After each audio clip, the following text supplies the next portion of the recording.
የመቃብር ደጃፍ ተከፍቷል፣ ድንጋዩ በሩቅ ተንከባሏል። ከፈኑ ብቻ ነው አስክሬኑ የታል? በእውነትም ኢየሱስ ተነስቷል፣ ተነስቷል፣ ተነስቷል። የመቃብር ደጃፍ ተከፍቷል፣ ድንጋዩ በሩቅ ተንከባሏል። ከፈኑ ብቻ ነው አስክሬኑ የታል? በእውነትም ኢየሱስ ተነስቷል። ማቴዎስ 28 ከ1 እስከ 7 በጌታ ስም አነባዋለሁ። እንዲህ ይላል። በሰንበት መጨረሻ መጀመሪያው ቀን ሲነጋ መግደላዊት ማርያም፣ ሁለተኛይቱ ማርያም መቃብሩን ሊያዩ መጡ። እነሆ የጌታ መልአክ ከሰማይ ስለወረደ ታላቅ የምድር መናወጥ ሆነ። ቀርቦም ድንጋዩን አንከባሎ በላዩ ተቀመጠ። መልአኩም እንደ መብረቅ ልብሱም እንደ በረዶ ነጭ ነበረ። ጠባቆቹም እርሱን ከመፍራት የተነሳ ተናወጡ፣ እንደ ሞቱም ሆኑ። መልአኩም መልሶ ሴቶቹን አላቸው፣ እናንተስ አትፍሩ፣ የተሰቀለውን ኢየሱስን እንድትሹ አውቃለሁና እንደ ተናገረ ተነስቷል፣ በዚህ የለም። የተኛበትንም ስፍራ ኑና እዩ። ፈጥናችሁም ሂዱና ከሙታን ተነሳ፣ እነሆም ወደ ገሊላ ይቀድማችኋል፣ በዚያም ታዩታላችሁ ብላችሁ ለደቀ መዛሙርቱ ንገሯቸው ይላል። እንጸል። እግዚአብሔር አምላካችን ሆይ በመካከላችን ስላለ እናመሰግናለን። በቃል ደግሞ ተናገረን፣ አስተምረን። መንፈስ ቅዱስ ሆይ በኢየሱስ ክርስቶስ ስም ማንኛውም ኃይል በኢየሱስ ስም የታሰረ ይሁን። አሁን ጌታ ሆይ በቃል በፍጹም ግልጽነት ወደኛና አንተ ደግሞ ጌታ ሆይ ከሞት የተነሳውን ኢየሱስን እንድንሰማ ተረዳን ዘንድ እንጸልያለን። ቀሪ ጊዜያችንን ባርክልን። እኔም በፍጹም ግልጽነት መናገር እንድችል እርዳኝ፣ በኢየሱስ ስም አሜን። እንደተናገረ ተነስቷል፣ በዚህ የለም የሚል ነው ርዕሱ። እንደተናገረ ተነስቷል፣ በዚህ የለም የሚል ነው። ቁጥር 6 ላይ እንደተናገረ ተነስቷልና በዚህ የለም፣ የተኛበትን ስፍራ ኑና እዩ፣ ፈጥናችሁ ሂዱና ከሙታን ተነሳ፣ እነሆ ወደ ገሊላ ይቀድማችኋል፣ በዚያም ታዩታላችሁ ብላችሁ ለደቀ መዛሙርቱ ንገሯቸው ይላል። ነገሩ ምንድነው? ሁላችሁም ታሪኩ እንደምታውቁት በሰንበት መጨረሻ መጀመሪያው ቀን ሲነጋ ይላል። ሰንበት መጨረሻ ማለት ቅዳሜ ማለት ነው። መጨረሻ ሊነጋ ሲል ነው። እንደገና ደግሞ መጀመሪያው ቀን ሲነጋ ማለት እሁድ ነው፣ የትንሣኤ ቀን። ሌላው መግደላዊት ማርያም፣ ሁለተኛይቱ ማርያም ይላል። እዚህ ላይ የአልዓዛር እህት አልተጠቀሰችም። ማርያም ባይዘወይ በመጽሐፍ ቅዱስ ውስጥ ወደ 8 የሚሆኑ ማርያሞች አሉ። አንዷ ከሙሴ እህት ማርያም ነው የሚጀምረው። ሌሎች ብዙ ማርያሞች አሉ። ግን የጌታችን የመድኃኒታችን የኢየሱስ ክርስቶስ እናትና የአልዓዛር እህት ማርያም አልተጠቀሱም እዚህ ጋር እና ማርያም እና ሁለተኛይቱ ማርያም ይላሉ። እነዚህ ሉቃስ፣ ማርቆስ፣ ማቴዎስ የተባሉ ሲኖፕቲክ ተመሳሳይ ጎስፕል ይባላሉ። እና አንደኛው አንድ መግደላዊት ማርያም ብቻ ነው የሚያሳየን። አንደኛው ደግሞ 3 ሴቶች እንደመጡ ያሳየናል። ከዛም በላይ እንደሆኑ ይናገራል። ዋናው ግን መግደላዊት ማርያም 4ቱም ወንጌላት ላይ ብትመለከቱ አለች። መጀመሪያ እንዳውም ጌታ ኢየሱስ የተገለጠላት ሴት ነች እና መግደላዊት ማርያም አጋንንት የወጣላት ሴት ነች። ይህቺ ሴት ነች እንግዲህ በመቃብሩ አካባቢና ሌሎችም ሴቶች ነበሩ ሊያዩት እንደመጡ ነው። እና እነዚህ ሴቶች ሲታዩ ዲቮትድ ናቸው። አንደኛ በማለዳ ተነስተው ኢየሱስን ፍለጋ መሄዳቸው ትጋታቸውን ነው የሚያሳየው። በማለዳ ተነስቶ ምንም የሞተው ኢየሱስን ቢፈልጉትም በማለዳ ተነስተው መሄዳቸው ትጋታቸውን ያሳያል። ሌላው ደግሞ እነዚህ ሰዎች ሽቶም ገዝተው እንደሄዱ ያሳያል። ግን ምንድነው ስህተቱ? የተናገረውን ግን አላስተዋሉ። መልአኩ ምንድነው የሚለው? እንደተናገረ ተነስቷል፣ በዚህ የለም ነው። አሁን ዛሬ ማስተዋል ያለብን ዛሬ የተናገረንን ማንሰማ ከሆነ ነገ ሮንግ ፕሌስ ነው የምንሄደው፣ ሮንግ ሰርቪስ ነው የምንሰጠው። ሬሳ ሊቀቡ ነው የሄዱት። ግን ቀድማቸዋለች አንዲት ሴት፣ ያቺ ማርያም የአልዓዛር እህት ማርያም። እሷ ለመቃብሬ ይሆናል ተዋት ተብሎ አታድክሟት የተባለች ሴት፣ እሷ አስቀድማ ሳይሞት በሽቶ ቀብቷል። ጌታ ያንን ነው አክሴፕት ያደረገው። አሁን ግን እዚህ ጋር ቢመጡ ወጪው ኪሳራ ነው። የተናገረንን ማንሰማ ከሆነ የገንዘብ ኪሳራ አለ። ሮንግ ፖዚሽን ላይ እንቀመጣለን። መቃብር ሰፈር ያው ሙታን ሰፈር ለምትፈልጉታላችሁ ነው የተባሉት። ሮንግ ፕሌስ ነው፣ ሮንግ ፖዚሽን ላይ ነበሩ። ግን ዲቮትድ ናቸው። ዛሬ ምንም እንደ ጸላይ ብንሆን በጣም ብርቱ እንደው ጌታን የምንፈልግ ሰዎችን ብንሆን ጌታ የሚለንን ማንሰማ ከሆነን ሮንግ ፕሌስ ነው ራሳችንን የምናገኘው። እነሆ የጌታ መልአክ ከሰማይ ስለወረደ ታላቅ የምድር መናወጥ ሆነ፣ ቀርቦም ድንጋዩን አንከባሎ በላዩ ተቀመጠ ይላል። ባይዘወይ ኢየሱስ አይደለም ድንጋዩን ፈንቅሎ የወጣው፣ ኢየሱስ እንደተዘጋበት ነው የወጣው። መልአክ ነው እዚህ ድንጋዩን ያንከባለለው። እንደውም እነሱ በሌላው ስፍራ ድንጋዩን ማን ያንከባለልልናል ሲሉ ተንከባሎ ነው ያገኙት። የጌታ መልአክ እንጂ ያንከባለለ፣ እነሱ ሰውም አይደለም ያንከባለለው፣ ኢየሱስም አይደለም። ኢየሱስ ኢሞርታል ቦዲ የማይሞት የትንሣኤ አካል ስለለበሰ በተዘጋ ቤት መግባት ይችላል። በተዘጋ መቃብር ውስጥ ተነስቶ ነው የወጣው። ልብሱ ብቻ ነው እዛ የቀረው። ኢየሱስ ክርስቶስ ተነስቶ ነበር። መልአኮች የመጀመሪያ የምስራች ነጋሪዎች የትንሣኤው መልአክ ነው አይደለ? እንደዚህ ጋር የሚለው መልአክ እኮ ነው። ማንም ደቀ መዛሙርት ተነስቶ ኢየሱስን ከሞት መነሳቱን ያረጋገጠ የለም። መልአክ ነው የነገራቸው። ለነዚህ ለሴቶች መልአክ በቤትልሔም ይሁዳ ኢየሱስ ተወለደ ብሎ የምስራች እንደነገረ ተነስቷል ብሎ የምስራችም ተናጋሪው መልአክ ነው። ሌላው ምን ይላል? ቁጥር 3 ላይ መልአኩም እንደ መብረቅ ልብሱም እንደ በረዶ ነጭ ነበር ይላል። ያው መልአክ ሱፐርናቹራል ስለሆኑ ለየት ይላሉና ጠባቆቹንም ይላል እርሱን ከመፍራት የተነሳ ተናወጡ፣ እንደ ሞተም ሰው ሆኑ። መቃብር የሚያስጠብቁ ነበሩ እነዛ ፈሪሳዊ። ለምን? ኢየሱስ ክርስቶስ እንደሚነሳ አስቀድሞ ስለተናገረ ምናልባት ተነስቶ ደግሞ የባሰ ነገር እንዳይመጣ ብለው መቃብሩን ያስጠብቁ ነበረ። እና የሚገርማችሁ ግን ልክ መልአኩ ሲመጣ እንደ ሞተ ሰው ወደቁ ይላል። መልአኩ ምን አለ? መልአኩ መልሶ ሴቶችን አላቸው፣ እናንተስ፣ እስቲ እናንተስ በሉ፣ እናንተስ አትፍሩ አለ። እነሱ ይደንግጡ፣ እነሱ ይፍሩ፣ እነሱ ይጨነቁ። ምክንያቱም ኢየሱስን የገደሉን፣ ኢየሱስን የቀበሩ፣ ኢየሱስ እንዳይነሳ የሚጠብቁ ናቸው። እናንተስ ምን አለ? አትፍሩ አለ። ዛሬም ጌታ ምንም የሞተውን ኢየሱስን ምንም ኢየሱስ የተቀበረውን ብንፈልግም የሚገርማችሁ እናንተስ አትፍሩ ይላል። ለምን ቢባል የተነሳውን ኢየሱስን ብቻ ሳይሆን የሞተውንም ኢየሱስን በመፈለጋቸው እናንተስ አትፍሩ አለ። እነዚህ ሴቶች ማንንም ፍለጋ አልሄዱም፣ ኢየሱስን ነው የፈለጉት። ግን የሞተውን ኢየሱስን ነው። ገና ሞቱ ጋር ናቸው ያሉት፣ ገና አርብ ጋር ናቸው ያሉት፣ ገና ስቅለቱ ጋር ናቸው ያለው። ኢየሱስ ግን ተነስቷል። የት ነው ያላችሁት? የት ነው ያለሁት ዛሬ? ገና መስቀሉ ጋር ነኝ? ገና ሞቱ ጋር ነኝ? ወይስ ትንሣኤው ጋር ደርሻለሁ?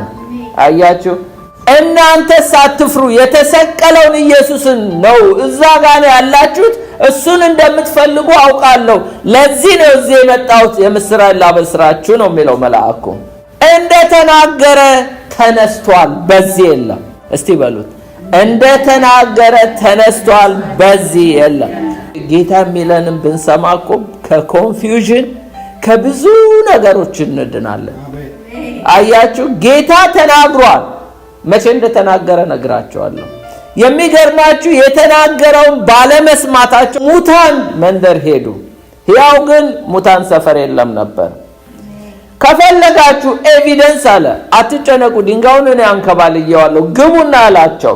የተኛበትን ስፍራ ኑና እዩ፣ ፈጥናችሁም ሂዱና ከሙታን ተነሳ፣ እነሆም ወደ ገሊላ ይቀድማችኋል፣ በዚያም ታዩታላችሁ ብላችሁ ለደቀ መዛሙርቱ ንገሯቸው። ኢየሱስ ከመሞቱ በፊት የት እንኳን እንደሚገናኙ ተናግሮ ነበረ። ግን እንደተናገረ ተነስቷል፣ በዚህ የለም። እነሱ ግን ሮንግ ፕሌስ ነበሩ። ኢየሱስ ስለ ትንሣኤው መቼ ነው የተናገረው? በ1000 BC ቢፎር ክራይስት። በ1000 BC ማለት መዝሙር 16:10 ላይ ሄዳችሁ ብትመለከቱ በግምት 1000 BC ማለት ምዕተ ዓለም በዛ ጊዜ ኢየሱስ ከሞት እንደሚነሳ ተናግሯል። ነፍስን በሲኦል አትተዋትምና ቅዱስህን መበስበስን ያይ ዘንድ አትተውም። አስቀድሞ ነው ገና ጥንት የተናገረው። እንደማንም ሰው በስብሶ አይቀርም፣ ሞቶ አይቀርም። ቅዱሱ መበስበስን አያይም፣ ነፍሴን በሲኦል አትተዋትም ትንቢት ተነግሮ ነበር። ይህ ብቻ አይደለም። ከ712 ቢሲ ደግሞ በኢሳይያስ 53:10 ላይ እንዲህ ተናግሯል። እግዚአብሔር በደዌ ያደቀው ዘንድ ፈቀደ፣ ነፍሱን ስለ ኃጢአት መስዋዕት ካደረገ በኋላ ስሙ፣ ነፍሱን ስለ ኃጢአት መስዋዕት ካደረገ በኋላ ዘሩን ያያል፣ ዕድሜው ይረዝማል፣ የእግዚአብሔር ፈቃድ በእጁ ይከናወናል ይላል። መቼ? ነፍሱን ይላል። ነፍሱን ስለ ኃጢአት መስዋዕት ካደረገ በኋላ አንደኛው ዘሩን ያያል። እኛ እኮ ዛሬ የሚያየን ዘሮቹ ነን። እሱ መስዋዕት ከሆነ በኋላ ነው። ዕድሜው ይረዝማል። ኢየሱስ 33 ዓመት ብቻ ነው አይደል ምድር ላይ ኖረው። አሁን ግን ዕድሜው ረጅም ነው። ሰው ሆኖ በአብ ቀኝ ተቀምጦ ዕድሜው ረጅም ነው። ዕድሜው ይረዝማል። መሞት የለም በኢየሱስ ዘንድ። ኖ ሞር ዴይዝ ቢኮዝ አሸንፎታል። ዕድሜው ረጅም ነው። የማንም ዕድሜ ቢለካ በሰውነት ኢየሱስን የሚያክል የለም። ኢየሱስ 2000 ዓመት እንኳን ከተነሳ ዕድሜው ይረዝማል። ገናም ይኖራል፣ ያኖረናል። ዕድሜው ረጅም ነው። ይህ ብቻ አይደለም፣ ዕድሜው መርዘም ብቻ አይደለም። ኢየሱስ ክርስቶስ ከሞት ከተነሳ በኋላ ይለናል ኢሳይያስ ሲነግረን ምን ይለናል? የእግዚአብሔር ፈቃድ በእጁ ይከናወናል። እኛ የምናየው 3 ዓመት ተኩል የተከናወነውን ፈቃድ። አሁን እኮ ኢየሱስ ክርስቶስ ባይማልድልን አንዳችንም አንድን። ኢየሱስ ክርስቶስ በአብ ቀኝ ባይቀርብ መንፈሱ አይመጣም ነበር። የእግዚአብሔር ፈቃድ እየተከናወነ፣ የእግዚአብሔር ፈቃድ ደግሞ ሰዎች ሁሉ እንዲድኑ ነው። ኢየሱስ ግን ስለ አመፀኛው እየማለደ በአብ ቀኝ ይኸው ዛሬ እኛ ተርፈናል። ዘሩ ዝም ብሎ አይደለም የታየው፣ የኢየሱስ ክርስቶስ የክህነት አገልግሎት ነው አሁን በአብ ቀኝ። ስለዚህ የአባቱ ፈቃድ አሁንም እየተከናወነ ነው። ይህ እንግዲህ እነሳለሁ ብሎ የተናገረው እግዚአብሔር በደዌ ካደቀቀው በኋላ ነፍሱን ስለ ኃጢአት መስዋዕት ካደረገ በኋላ የተነሳው ኢየሱስ ዘሩን እያየ ዕድሜው ረዝሞ ደግሞ የአባቱ ፈቃድ እየተከናወነ ነው። ሌላው ኢየሱስ እነሳለሁ ብሎ የተናገራቸው ለመሞት 1 ዓመት ሲቀረው በግምት ማቴዎስ 16:21 ላይ ከዚያን ቀን ጀምሮ ኢየሱስ ወደ ኢየሩሳሌም ይሄድ ዘንድ ከሽማግሌዎች፣ ከካህናቶች አለቆች፣ ከጻፎችም ብዙ መከራ ይቀበል ይገደል ዘንድ በሶስተኛው ቀን ይነሳ ዘንድ፣ አስምሩልኝ፣ በሶስተኛው ቀን ይነሳ ዘንድ እንዲገባው ለደቀ መዛሙርት ይገልጥላቸው ጀመር ይላል። ያውም ደግሞ እኮ በመገለጥ ነበር የሚነግራቸው። አይገርማችሁ? ግን እንደተናገረ እንደተነሳ አንዳቸውም አላስተዋሉ። ይሄ ከ1 ዓመት በፊት ነው ይላሉ። ከ1 ዓመት በፊት ኢየሱስ ክርስቶስ ከመሞቱ 1 ዓመት በፊት ከዚያን ቀን ጀምሮ ኢየሱስ ወደ ኢየሩሳሌም ይሄድ ዘንድ ከሽማግሌዎችና ከካህናት ከአለቆችም ከጻፎችም ብዙ መከራ ይቀበል ይገደል ዘንድ በሶስተኛው ቀን ይነሳ ዘንድ እንዲገባው ለደቀ መዛሙርቶች ይገልጥላቸው ጀመር ይላል። እንግዲህ ማቴዎስ 28 ላይ ነው ቅድም ያነበብኩላችሁ መነሳቱን መልአኮቹ ያበሰሩት። ማቴዎስ 26 ላይ ደግሞ እንደዚህ የሚል ቃል አለ። በዚያን ጊዜ ማቴዎስ 26 ከ31 እስከ 32 በዚያን ጊዜ ኢየሱስ በዚያች ሌሊት ሁላችሁ በእኔ ትሰናከላላችሁ፣ እረኛውን እመታለሁ፣ የመንጋውንም በጎች ይበተናሉ የሚል ተጽፏልና ከተነሳው በኋላ ግን ወደ ገሊላ እቀድማቸዋለሁ አላቸው። ጴጥሮስም መልሶ ሁሉም በአንተ ቢሰናከሉ እኔ አልሰናከልም አለ። ጌታ ኢየሱስ ከመሞቱ በፊት ለነዚህ ሰዎች ምን ብሏል? ከተነሳው በኋላ ግን ወደ ገሊላ እቀድማቸዋለሁ ብሏቸው ነበረ። ለዚህ ነው መልአኩ ምን አላቸው? እንደተናገረ ተነስቷልና በዚህ የለም፣ የተኛበት ስፍራ ኑና እዩ፣ ፈጥናችሁ ሂዱና ከሙታን ተነስቷል እና እነሆ ወደ ገሊላ ይቀድማችኋል፣ በዚያም ታዩታላችሁ ብላችሁ ለደቀ መዛሙርቱ ንገሯቸው ያለው አስቀድሞ ተናግሮ ነበር። ታዲያ ጌታ ኢየሱስ እንደተናገረ መነሳቱ እርግጠኛ ያደረገበት ነው። በመላእክቶቹ ኮንፈርሜሽን ሰጠ። The doctrine of the resurrection of Christ የሚል ነው ዋናው የመልእክቴ ክፍል። የክርስቶስ ኢየሱስ የትንሣኤ ትምህርት ማለት ነው። የክርስቶስ ትንሣኤ the resurrection of Christ is ምን እንደሆነ እንመለከታለን። አንደኛ በነቢያት አስቀድሞ የተነገረ ነው። በነቢያት አስቀድሞ እንደተነገረ ቅድም በመዝሙረ ዳዊት ምዕራፍ 16:10 እና በኢሳይያስ 53:10 እንዳየነው አስቀድሞ እንደሚነሳ በነቢያት የተነገረው ነው የተፈጸመው። ስለዚህ ኢየሱስ ክርስቶስ ከሞት እንደሚነሳ ከ1000 BC እና በ712 BC ተናግሯል። ሌላው the resurrection of Christ is completion ማለት ምን ማለት ነው? የማዳን የሪደምፕሽን ስራው ኮምፕሊት የሆነበት እንደሆነ ነው ማለት ኢየሱስ ክርስቶስ የደህንነት ስራውን የማዳን ስራውን የፈጸመበት የማዳን ስራውን እንደፈጸመ የሚያሳየን ሐዋርያ ሥራ ምዕራፍ 2 ከ23 እስከ 4 እንዲላል እርሱም በእግዚአብሔር በተወሰነ ሐሳቡ በቀደመው ዕውቀቱ ተሰጥቶ በአመፀኞች እጅ ሰቀላችሁት፣ ገደላችሁት። እግዚአብሔር ግን የሞትን ጣር አጥፍቶ አስነሳው፣ ሞት ይዘው ዘንድ አልቻለም። በአዲሱ ትርጉም በደንብ ላንብብላችሁ ግልጽ እንዲሆንላችሁ። እግዚአብሔር በጥንት ውሳኔውና ፕሪዴስቲኔሽኑ ነው፣ በቀደመ ዕውቀቱ ፎርኖሌጁ ነው። ይህን ሰው አሳልፎ በእጃችሁ ሰጣችሁ። ማንን? ኢየሱስን። እግዚአብሔር አስቀድሞ ኢየሱስ እንደሚሰዋ እንደሚሞት በእነዚህ ሰዎች እጅ አሳልፎ እንደሚሰጥ አስቀድሞ ወስኗል፣ አስቀድሞ አውቋል። የእግዚአብሔር ፕሪዴስቲኔሽን አለ፣ እንደገና የእግዚአብሔር ፎርኖሌጅ ዕውቀት አለ። አሳልፎ ሰጣችሁ ይላል። እናንተም በክፉ ሰዎች እጅ ሰቀላችሁት፣ በሮማውያን ጨካኞች ገደላችሁት። እግዚአብሔር ግን የሞትን ጣር አስወግዶ አስነሳው፣ ሞት ሊያስቀረው አልቻለም። እስቲ ሞት ሊያስቀረው አልቻለም በሉ። ለምን? የሪደምሽን ስራ ሊሰራ እንጂ ኢየሱስ የመጣው ሞቶ ሊቀር አይደለም። ኢየሱስ ክርስቶስ የሪደምሽን ስራው አኮምፕሊሽ ከሆነ በኋላ ሞት ይዘው ዘንድ አልቻለም። ለምን? ለሁለት ነገር። አንደኛ እንደ አምላክ ክርስቶስ ሞቶ ሊቆይ አይችልም። አምላክ ሞቶ አይቀርም።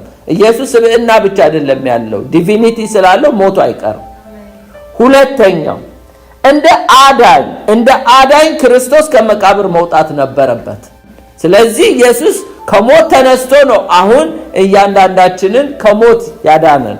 ስለዚህ ሙታን የነበርነው ሕያዋን የሆነው እሱ ከሞት ተነስቶ ነው።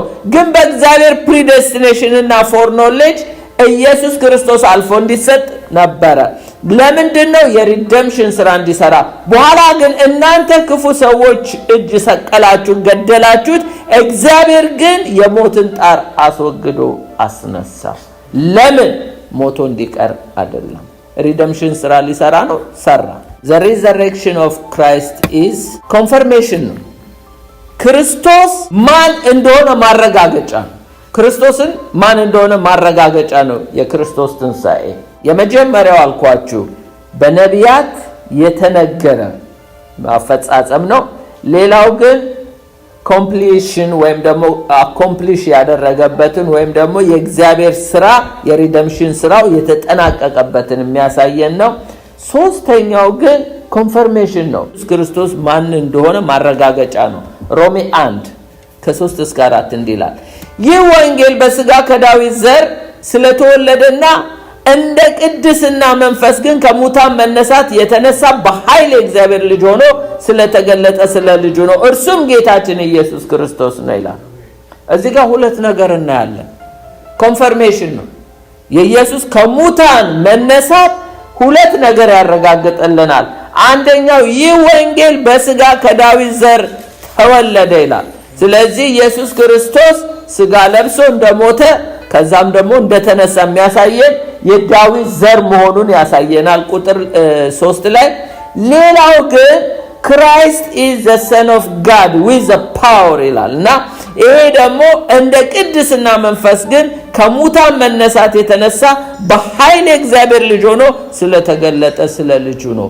የእግዚአብሔር ልጅም እንደገናም ደግሞ ትንሣኤው የሚያሳየን የዳዊት መሞቱ የዳዊት ዘርን እንደሆነ ያሳየናል። ሰው ነው። እንደገና በኃይል የእግዚአብሔር ልጅ ሆኖ መነሳቱ ደግሞ የእግዚአብሔር ልጅ መሆኑን ያሳየናል። ሌላው ትንሣኤ the resurrection of Christ የሚያሳየን the central theme of Christianity የክርስትና ማዕከላዊ ጭብጡ ነው ወይም ቲሙ ነው። ሐዋርያት ሥራ ምዕራፍ 4 ከ32 እስከ 33 ያመኑትም ሕዝብ አንድ ልብ አንዲት ነፍስ ነበሯቸው። ገንዘባቸውን ሁሉ በአንድነት ነበረ እንጂ ካለው አንድስ እንኳን የራሱ እንደሆነ ማንም አልተናገረም። ሐዋርያት የጌታን የኢየሱስ ክርስቶስን ትንሣኤ በኃይል ይላል በኃይል ይመሰክሩ ነበር። በታላቅ ኃይል ይመሰክሩ ነበር። በሁሉም ላይ ታላቅ ጸጋ ነበረባቸው ይላል። እዚህም ላይ ሁለት ነገር እናያለን። የአፖስትል ዊትነስ የሐዋርያት ባይዘዌ አፖስትሎች ስለ ክርስቶስ ልደት የትም ቦታ አልሰበኩ። ትንሣኤውን እንጂ የሚሰብኩት ልደቱን ሰብኩ አያውቁ። ልደቱን አናክብር ማለት አይደለም። ዋናው ኮሩ የስብከታቸው ኢየሱስ ከሙት ተነስቷል ብለው ነው። የአፖስትል ዊትነስ the resurrection with great power ነው። በታላቅ ኃይል ነበረ። ዛሬ ኢየሱስ ተነስቷል እንላለን፣ ግን ኃይል ይጎለናል። በታላቅ ኃይል ነው የሚመሰክሩት። ይናገራል እኮ ቁጥር 33 ላይ ሐዋርያት የጌታን የኢየሱስ ክርስቶስን ትንሣኤ በታላቅ ኃይል ይመሰክሩ ነበር። ያ ኃይል ዛሬ ቤተክርስቲያን ታዲያ ምን ነው አጣችሁ? ልንጸልይ ይገባል። ምክንያቱም ሐዋርያት የጌታን የኢየሱስ ክርስቶስን ትንሣኤ በታላቅ ኃይል ይመሰክሩ ነበር። ኃይል ስላለ ፕሩፍ ያደርጉ ነበር ከሞት መነሳቱ። ሁለተኛ the apostle witness of the resurrection with a great grace በታላቅ ጸጋ ደግሞ በሁሉም ላይ ታላቅ ጸጋ ነበረባቸው ይላል። አያችሁ። ስለዚህ the central theme of Christianity የቤተ ክርስቲያን ወይም የክርስትና ማዕከላዊ ጭብጡ ምንድነው? የክርስቶስ ትንሣኤ ነው። ግን ትንሣኤው በታላቅ ኃይልና በታላቅ ግሬስ የሚመሰከር ነው። ስለዚህ ያሁኗ ቤተ ክርስቲያን ኃይልም ግሬስም ይጎላታል። አው ኢየሱስ ተነስቷል ልንል እንችላለን፣ ግን መነሳቱን ፕሩፍ ያደርጉ ነበር እነሱ በታላቅ ኃይል በታላቅ ግሬስ። ሌላው the resurrection of Christ is the core truth of the gospel የወንጌል ዋናው እውነት የክርስቶስ ኢየሱስ ትንሣኤ ነው። ዋናው እውነት ላንብብላችሁ አንደኛ ቆሮንቶስ 15 ከ1 እስከ 4 ወንድሞች ሆይ የሰበክንላችሁ ደግሞም የተቀበላችሁትን በእርሱም ደግሞ የቆማችሁበትን በእርሱም ደግሞ የምትድኑበትን ወንጌል አሳስባችኋለሁ። በከንቱ ካላመናችሁ በቀር ብታስቡት በምን ቃል እንደሰበኩላችሁ አሳስባችኋለሁ። እኔ ደግሞ የተቀበልኩትን ከሁሉም በፊት አሳልፌ ሰጠኋችሁ እንዲህ ብዬ። እዚህ ጋር ስሙ። ምን ብሎ ነው ጳውሎስ አሳልፎ የሰጣቸው ወንጌሉን? መጽሐፍት እንደሚል ክርስቶስ ስለ ኃጢአታችን ሞተ፣ ተቀበረ፣ መጽሐፍት እንደሚል በሶስተኛው ቀን ተነሳ። ሶስት ነገሮች እዚህ ጋር ተናግሯል።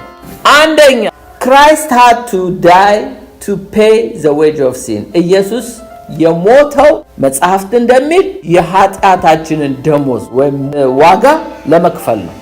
አያችሁ፣ ኢየሱስ ስለ ኃጢአታችን ሞተ እንጂ ሞተ ብቻ አይደለም። ማንም ሰው ይሞታል፣ ኢየሱስ ግን ስለ ኃጢአታችን ነው የሞተው።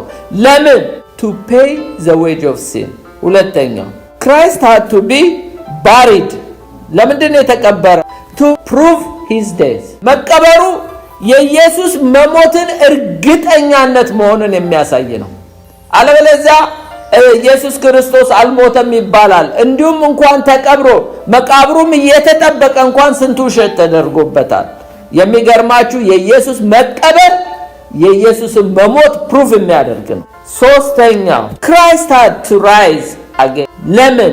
ከሞት መነሳቱ ደግሞ to provide eternal life ኢየሱስ ክርስቶስ መጽሐፍት እንደሚል በሶስተኛው ቀን ተነሳ።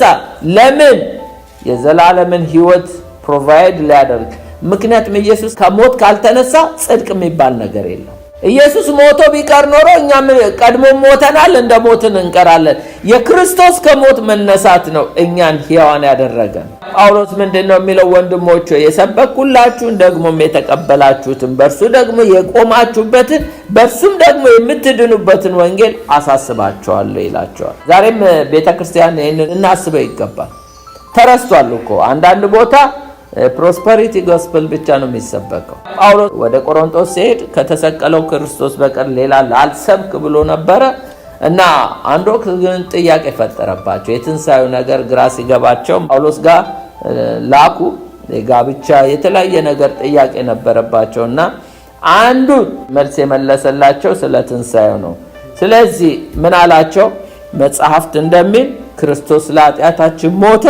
መጽሐፍት እንደሚል እኔ ጳውሎስ እንደምል አላለም። ሁለተኛ ተቀበረ፣ መጽሐፍት እንደሚል። ሶስተኛ መጽሐፍት እንደሚል በሶስተኛው ቀን ተነሳ። መጽሐፍት እንደሚል ቅድም አይተናል።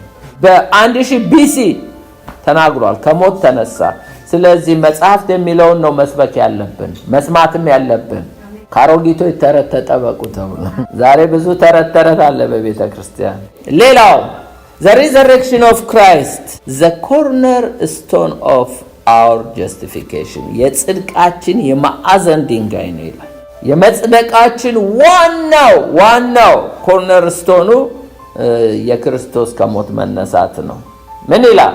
ሮሜ 4:24 ስለ በደላችን አልፎ የተሰጠውን እኛን ስለ ማጽደቅ የተነሳውን ይላል። ስለ በደላችን አልፎ የተሰጠውን ግን ከሞት የተነሳ ይላል እኛን ስለ ማጽደቅ የተነሳውን ጌታችን ኢየሱስን ከሙታን ባስነሳው ለምናምን ለኛ ይቆጠርልን ዘንድ አለው ይላል። እኛን ለማዳን ነው ኢየሱስ ክርስቶስ ከሞት የተነሳው፣ ለማጽደቅ ይላል። የኛ ጀስቲፊኬሽን የኛ ጽድቅ የተመሰረተው በክርስቶስ ትንሣኤ ላይ ነው።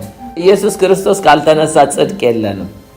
አው ራሳችን የምንሰራው ጽድቅ አለ፣ ይሄ መርገም ጨርቅ የተባለው እሱ በእግዚአብሔር ዘንድ አክሴፕታንስ የለውም።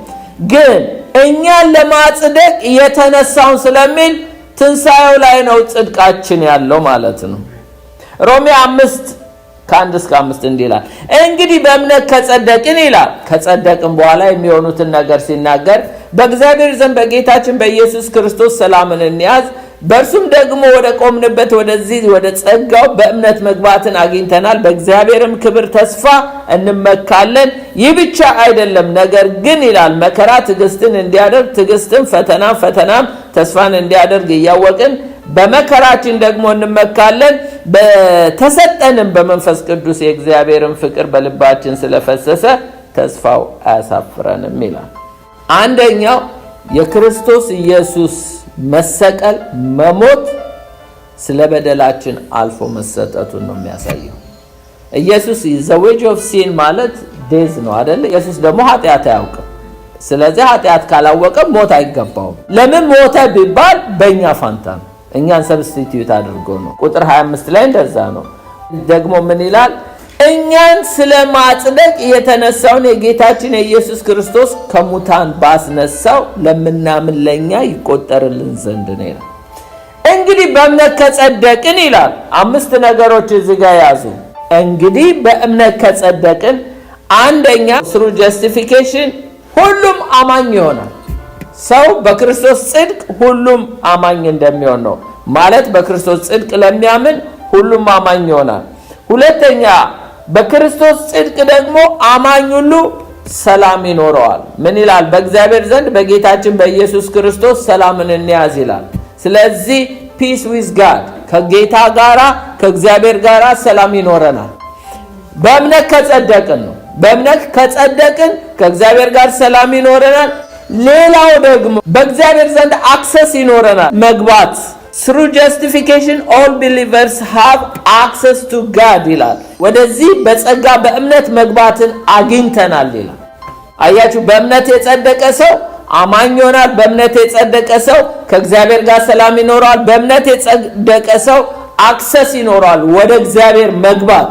ያ ብቻ አይደለም፣ በእርሱ ዘንድ መቆምም ደግሞ አክሰስ ይኖረዋል። all believers have standing with God ይላል። በእርሱ ደግሞ ወደ ቆምንበት ይላል። በራሳችን ሳይሆን በጌታ ወደ ቆምንበት ይሄ በእግዚአብሔር ዘንድ መቆም ለመታየት መቆም ድፍረት ይጠይቃል። ድፍረት ግን የሚኖረን መቼ ነው? ጽድቃችን ክርስቶስ ከሆነ ብቻ ነው።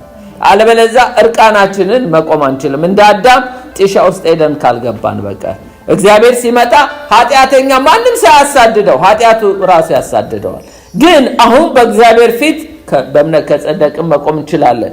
ሌላው መጨረሻው ደግሞ በእምነት ከጸደቅን ደግሞ በእግዚአብሔር ክብር ተስፋ እንመካለን ይላል።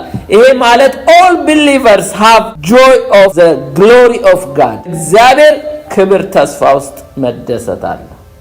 ሌላው the resurrection of Christ, the cause of hope for every Christian።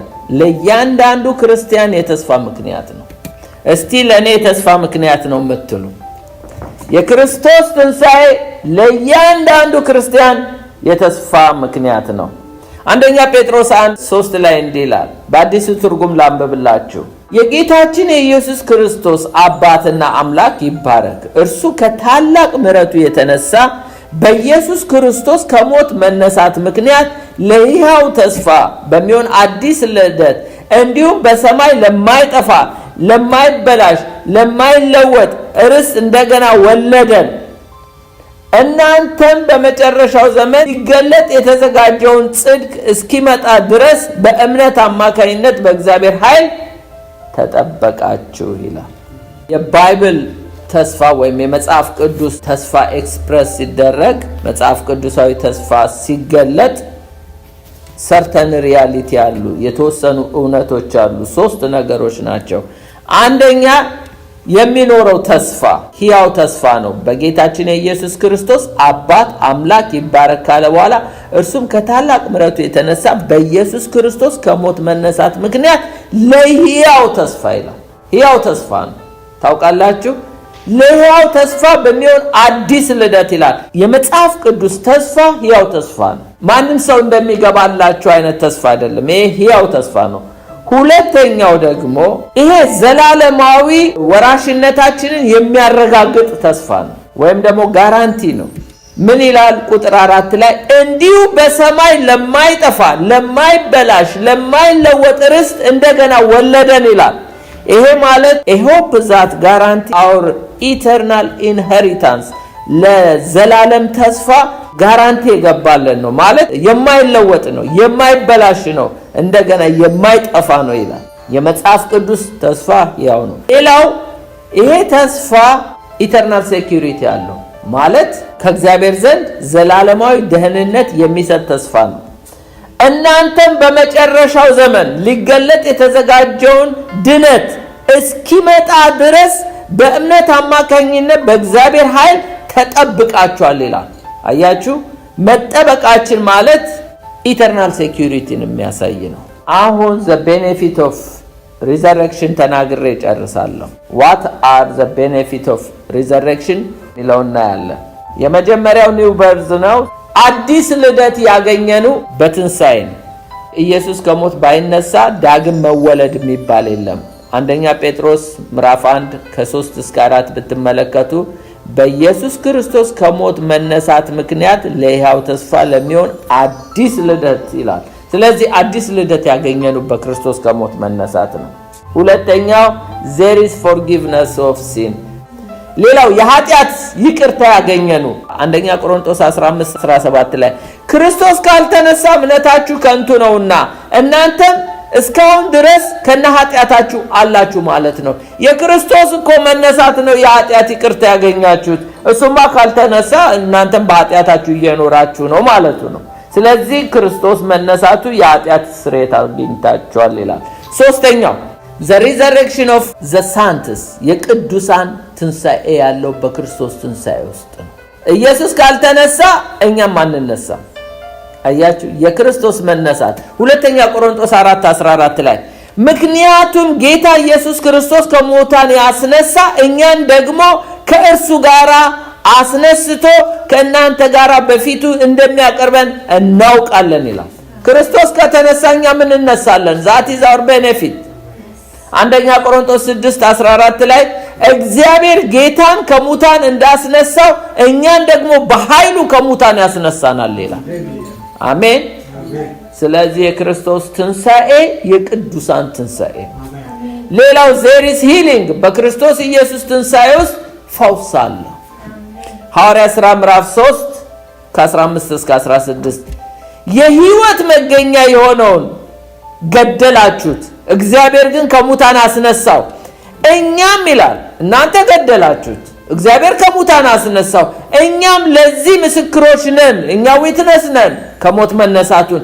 ይህ የምታውቁት ሰው የበረታው በኢየሱስ ስም በማመን ነው። ሁላችንም እንደምታዩት ፍጹም ፈውስ፣ እስቲ ፍጹም ፈውስ በሉ፣ እንዲያገኝ ያደረገው የኢየሱስ ስም በእርሱ አማካይነት የሚገኘው እምነት ነው ይላል።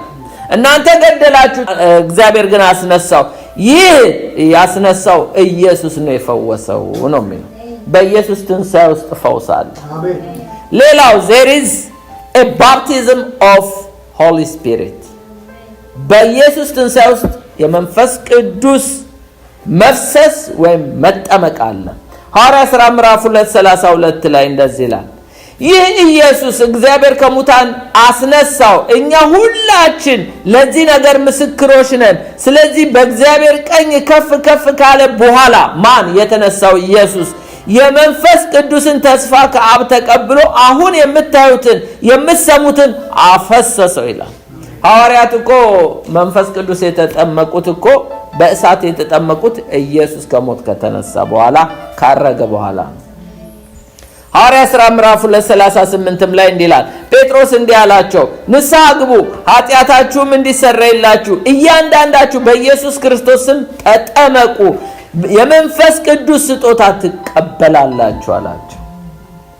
ሌላው ስድስተኛው there is a high priestly ministry በጌታ ኢየሱስ ትንሣኤ ውስጥ የሊቀ ክህነት አገልግሎት አለ።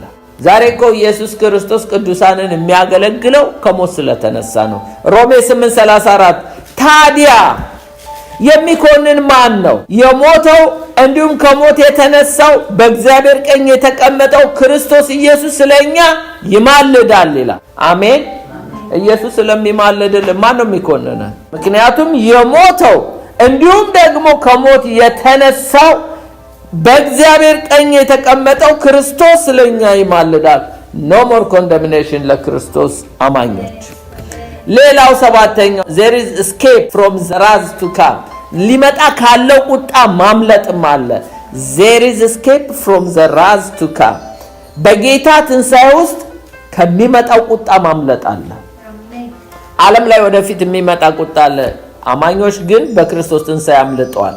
አንደኛ ተሰሎንቄ 1:10 ላይ ደግሞ ከሙታን ያስነሳውና አስምሩልኝ፣ ደግሞም ከሙታን ያስነሳውና ከሰማይ የሚመጣውን ልጁን ከሚመጣው ቁጣ የሚያድነን ኢየሱስን እንዴት እንደምትጠባበቁ ይናገራሉ ይላል። የተሰሎንቄ አማኞች በጌታ አምነው ከሚመጣው ቁጣ ካመለጡ በኋላ እናንተ ደግሞ ከሙታን ያስነሳውንና ከሰማይ የሚመጣው ልጁን ከሚመጣው ቁጣ የሚያድነንን ኢየሱስን እንዴት እንደምትጠባበቁ ይናገራሉ ይላል። ስምንተኛ there is judgment in the world ይሄ ዓለም የምታዩት ሁሉ ኢየሱስ ክርስቶስ ከሞት ተነስቷል። ስለዚህ በዚህ ትንሣኤ የማያምን ሁሉ ተፈርዶበታል። ወደፊት አስፈሪ ፍርድ አለ። በዚህ ስለ ኃጢአታችን ሞቶ ከሞት ተነስቶ በሱ የማያምን ሰው በዓለም ላይ ያለ ሕዝብ ላይ ይፈርዳል ጌታ። ሐዋርያት ሥራ ምዕራፍ 17:31 ላይ በመረጠው ሰው አማካኝነት በማን? በክርስቶስ በዓለም ላይ በጽድቅ የሚፈርድበትን ቀን ወስኗል። እርሱም ከሙታን በመነሳቱ ለሰዎች ሁሉ ይህንን አረጋግጧል ይላል። እግዚአብሔር በዓለም ላይ እንደሚፈርድ ከሙታን በተነሳው በልጁ በኢየሱስ አረጋግጧል።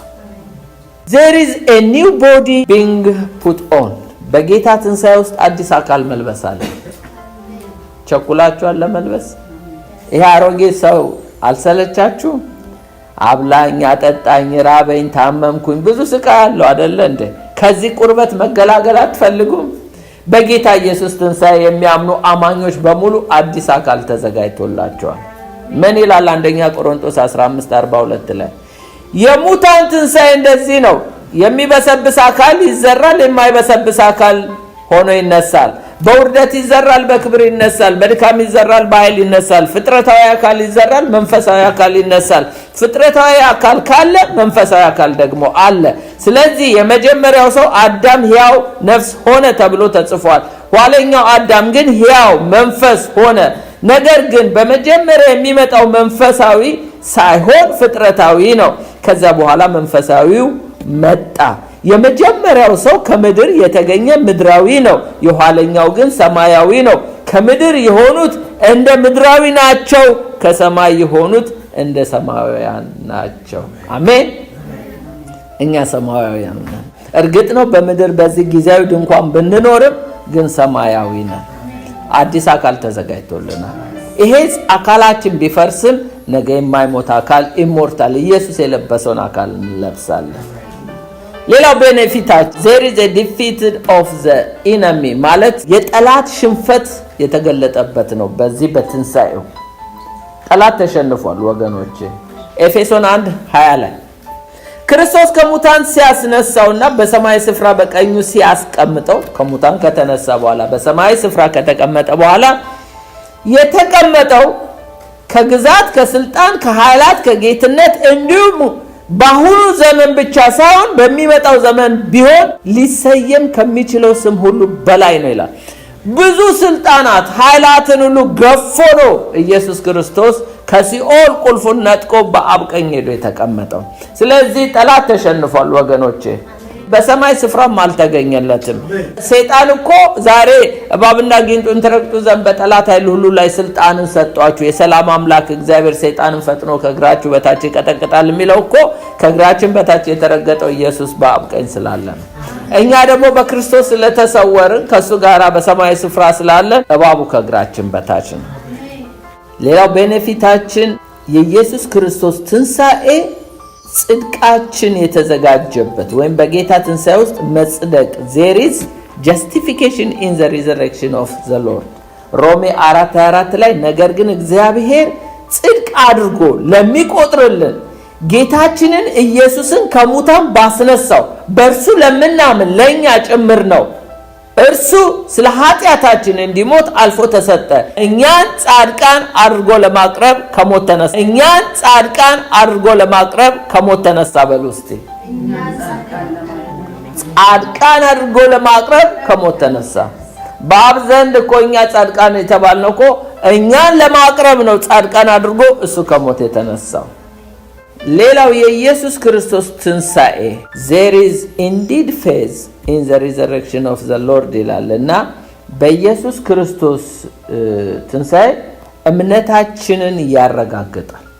ትንሣኤው በጌታ ትንሣኤ ውስጥ እምነታችን ወይም ደግሞ ያመነውን እርግጠኛ የምንሆንበት ነው። አንደኛ ቆሮንቶስ 15:14-17 ክርስቶስ ካልተነሳ ስብከታችን ዋጋ ቢስ ነዋ፣ እምነታችሁ ከንቱ ነዋ ይላል። እምነታችሁ እኮ የተረጋገጠው ክርስቶስ ከሞት መነሳቱ ነው። አለበለዚያ እምነታችሁ ከንቱ ነዋ ይላል።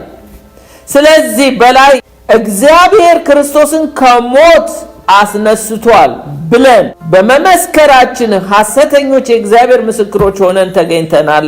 ሙታን የማይነሱ ከሆነ ክርስቶስ አልተነሳም ማለት ነዋ። ምክንያቱም ሙታን ካልተነሱ ክርስቶስ አልተነሳማ። ክርስቶስ ካልተነሳ እምነታችሁ ከንቱ ነዋ። እናንተም እስካሁን ድረስ ከነ ኃጢአታችሁ አላችሁ። የክርስቶስ እኮ መነሳት ነው እናንተን አማኝ ያደረጋችሁ። ክርስቶስ አልተነሳም ብለው የሚያስተምሩ ነበር። እነሱን ካመናችሁ እናንተም ገና በኃጢአት ውስጥ ነው ያላችሁ። የሱ እኮ መነሳት ነው እናንተን ጻድቃን ያደረጋችሁ፣ አማኝ ያደረጋችሁ። ስለዚህ እምነታችሁ ኮንፈርም የሚሆንበት የሚረጋገጥበት ኢየሱስ ክርስቶስ ከሞት መነሳቱ ነው። ሌላው የወደፊት ህይወታችን ወይም በጌታ ትንሣኤ ውስጥ የቅዱሳን መጨረሻችን የታወቀበት ነው። ኢየሱስ ከሞት በመነሳቱ የኔና የናንተ ዴስቲኒ መጨረሻችን ታውቋል። ምንድነው መጨረሻችን? እንየው እስቲ። አንደኛ ተሰሎንቄ 4:13 ጀምሬ አነባዋለሁ። ወንድሞች ሆይ አንቀላፍተው ስላሉ ሰዎች ሳታውቁ እንዳትቀሩ አንፈልግም። የአዲስን ትርጉም ስለማነበው ነው። ደግሞም ተስፋ እንደሌላቸው እንደሌሎች ሰዎች እንድታዝኑ አንሻም። ኢየሱስ እንደሞተ እንደተነሳ ካመንን በኢየሱስ ሆነው ያንቀላፉ እግዚአብሔር ከእርሱ ጋር እንደዚሁ ያመጣቸዋል፣ ክርስቶስ ጋር ያመጣቸዋል። በጌታ ቃል የምንላችሁ ይህ ነው። እኛ በሕይወት ያለን ያልሞት ነው ማለት ነው። ጌታ እስኪመጣ ድረስ የምንቀር ያንቀላፉትን አንቀድምም። ጌታ ራሱ በታላቅ ትእዛዝ በመላእክት አለቃ ድምፅ በእግዚአብሔር የመለከት ድምፅ ከሰማይ ይወርዳል። በክርስቶስ የሞቱት አስቀድመው ይነሳሉ። ከዛ በኋላ እኛ የቀረኑ በሕይወት የምንኖረው ጌታን በአየር ለመቀበል ከእነርሱ ጋር በደመና እንነጠቃለን። በዚህ መሰረት ለዘላለም ከጌታ ጋር እንሆናለን። ስለዚህ በዚህ ቃል እርስ በርሳችሁ ተጽናኑ ይላል። ቅዱሳን የእናንተ ዴስቲኒ ብትሞቱ ቀድማችሁ ትነሳላችሁ። በሕይወት ያሉትን ትቀድማላችሁ። እንደውም ብትሞቱ አይ በሕይወት ካላችሁ ደግሞ ከሙታን ትንሣኤ በኋላ እኛ ደግሞ እንነጠቃለን። የት እንደምንሄድ እናውቃለን። እንዴት እንደምንሄድ በፕሌን አንሄድም። በምን በንጥቀት በራፕቸር ትሄዳላችሁ። ስለዚህ እናንተ ዴስቲኒያችሁ የታወቀ ነው እያለ ነው። ስለዚህ ክርስቶስ ከሞት መነሳት እሱ አይን እያየው 500 የሚሆኑ ናቸው እያዩት ደመና ሰወረችው አይደለ? የኛም ጌታችንን ልክ ካለምንም ትራንስፖርት እንደሄደ እኛም እንዲሁ ነው የምንሄደው። ስለዚህ መጨረሻችን የታወቀ ነው። የመጨረሻ ይሄንልና ጨርሳለን። እንግዲህ የክርስቶስ ትንሣኤ በጌታ ትንሣኤ የወንጌል እንቅስቃሴ አለ። awakeness the gospel የወንጌል እንቅስቃሴ there is a gospel movement in the Lord's resurrection አንደኛ ቆሮንቶስ 15:14 ላይ ክርስቶስ ካልተነሳ ስብከታችን ዋጋ ቢስ ነው፣ እምነታችሁም ከንቱ ነው። ክርስቶስ እኮ በመነሳቱ ነው እኮ ወንጌል የምንሰብከው። አክቲቪቲ ያለው ካልተነሳማ እኮ ከንቱ ነው። ስለዚህ ሰውን የሚያሯሩጠው ወንጌል የክርስቶስ መነሳት ነው እያለን ነው። እኔን የሚያሰብከኝ እናንተን የሚያሰብካችሁ ኢየሱስ ያድናል የምትሉት እኮ ኢየሱስ ስለተነሳ ነው። እኛ የትንሣኤው ምስክሮች ነን። ኢየሱስ ሞቷል፣ አዎ እርግጠኛ ነን። ከሞትም ተነስቷል። ሞቱን ብቻ አይደለም ተናገሩ የተባልነው ትንሣኤውንም ነው። ስለዚህ የክርስቶስ ኢየሱስ ትንሣኤ ነው እያንዳንዳችንን አክቲቭሊ ወንጌል እንድንሰብክ የሚያደርገን። ኢየሱስ ተነስቷል። አሜን። ፓስተር ወደዚህ ነው።